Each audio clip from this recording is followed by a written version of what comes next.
Bienvenue dans cette vidéo, du coup, correction exercice 1, centre étranger 2024, jour 2.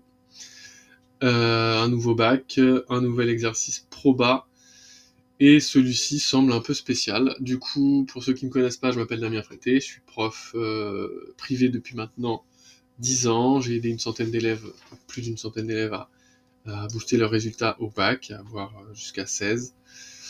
L'intérêt de ma méthode, c'est surtout que c'est sans effort. En gros, le but de ça, c'est de travailler un minimum pour avoir un maximum de résultats, pour booster vos notes, sans passer des centaines d'heures à réviser les maths.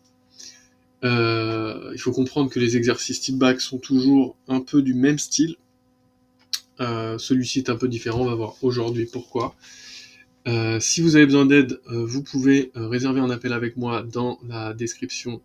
J'ai mis un lien, on peut parler un petit peu de votre problématique et éventuellement réserver un cours gratuit pour tester un petit peu que je vous fasse un bilan tout simplement. Si j'ai encore de la place pour mon accompagnement Excellence Bac 2025.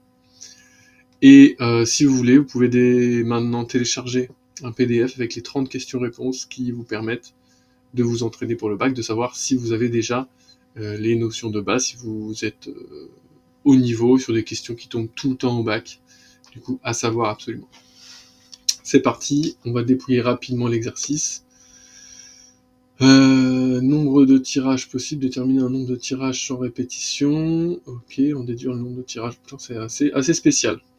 C'est assez spécial, là ça correspond pas forcément à quelque chose que l'on connaît. On nous crée une variable, du coup, hop, là on a la partie loi binomiale. Loi binomiale, espérance.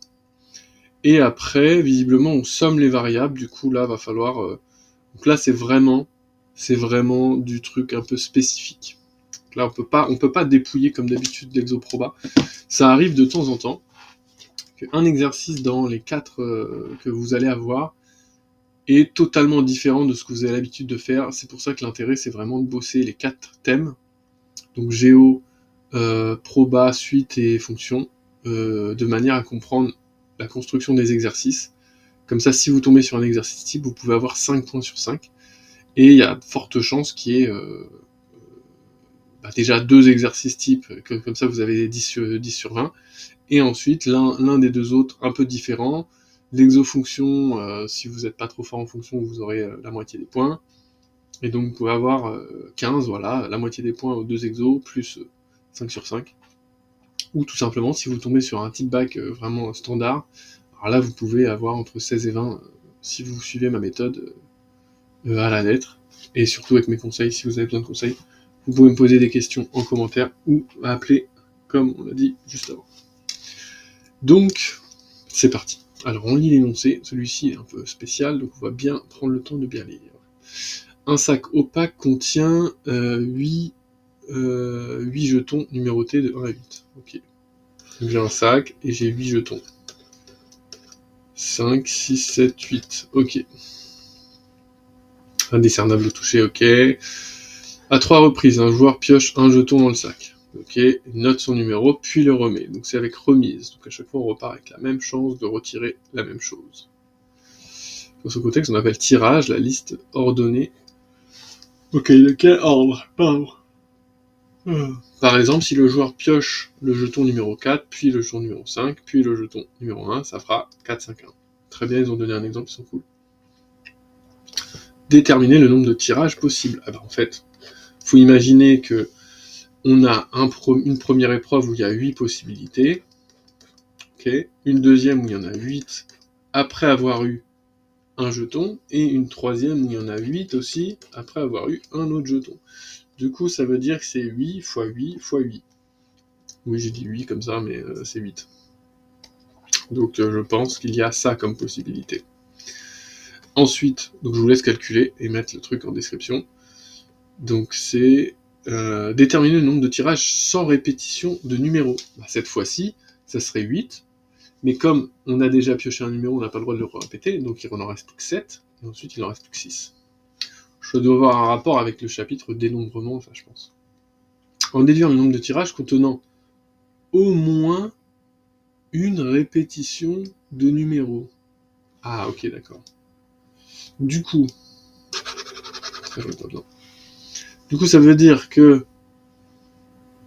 je dois me dire qu'il y a au moins une fois où on repioche le même numéro. Non, c'est pas ça.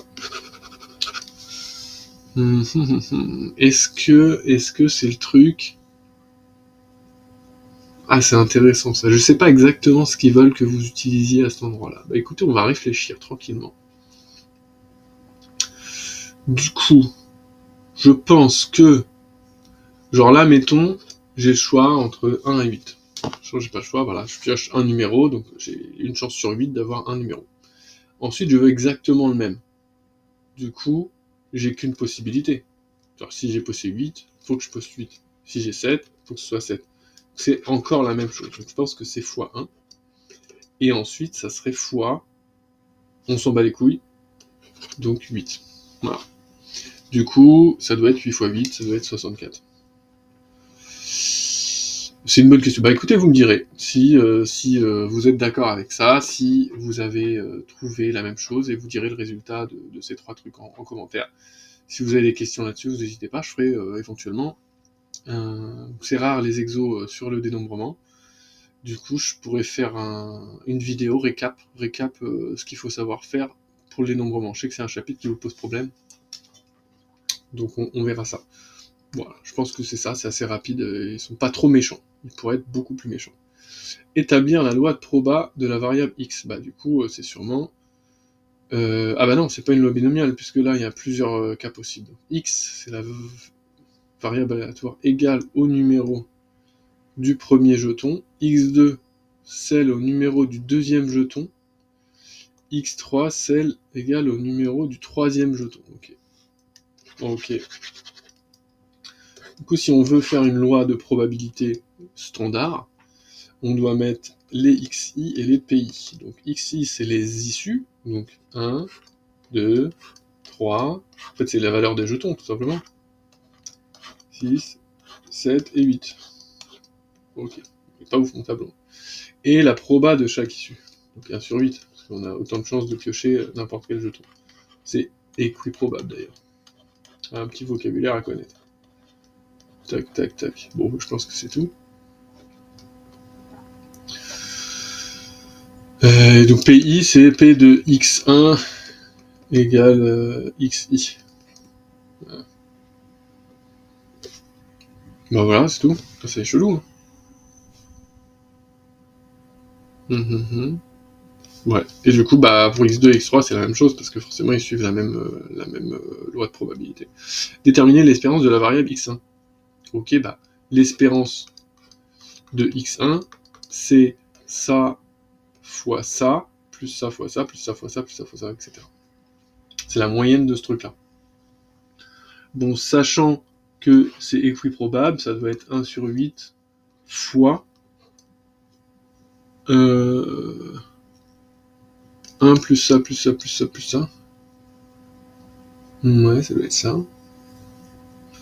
Donc plus 1, plus 2, fois 1, plus 2, plus 3, plus 4, plus 5, plus 6, plus 7, plus 8. Ça doit être ça. Est-ce que j'en ai besoin pour la suite? Je pense pas.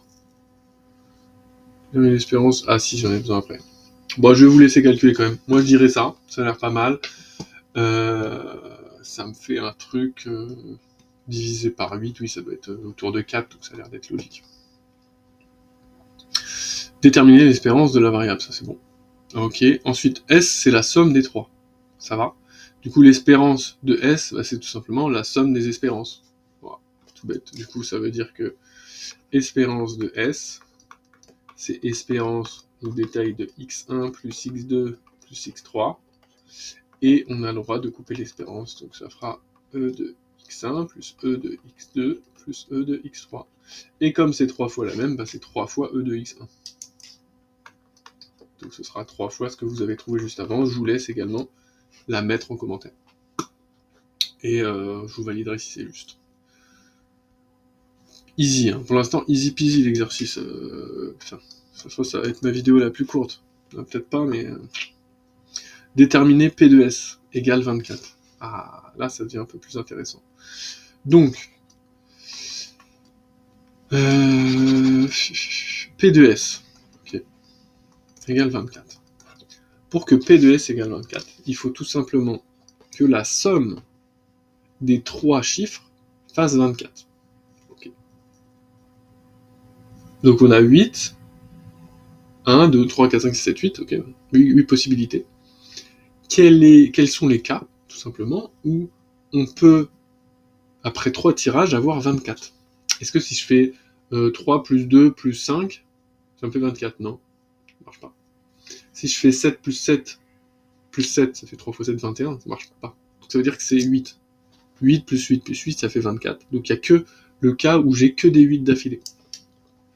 Donc il faut tout simplement que j'ai P de x1 égale à 8 et que j'ai P de x2 égale à 8 et que j'ai P de x3 égale à 8. Donc c'est la multiplication des 3 probas. 1 sur 8 fois 1 sur 8 fois 1 sur 8. Ok, donc ça fait 1 sur 8 au cube. Voilà, tout bête, bon ça va, c'était pas trop dur. Et la 7A, c'est quoi? Si un joueur obtient une somme supérieure ou égale à 22, ok, alors il gagne un lot. Ok, justifier qu'il existe exactement 10 tirages permettant de gagner ce lot. Ah bah, bon, écoutez, on va le faire. P de S supérieur ou égal à 22. Ok, c'est tout simplement P de S égale à 24, plus P de S égale à 23, plus P de S égale à 22. Ok. Donc 24, on a dit qu'il y en avait un. Ok, c'était 8, 8, 8. 23, alors on fait les tests. Il faudrait qu'il y ait 8, 8, 7. Ou 8, 7, 8. Ou 7, 8, 8. Donc il y en a 3 pour lui. Tout bête. Et pour le 22, il faudrait qu'il y ait 8, 7, 7. Ou 8, ah bah non, 7, 8, 7 par exemple. Ou il y en a plus, on va voir. Il y en a une autre idée. Attendez, je vais essayer d'ordonner pour pas en oublier. Donc 8, 7, 7 ou 8, 8, 6 par exemple.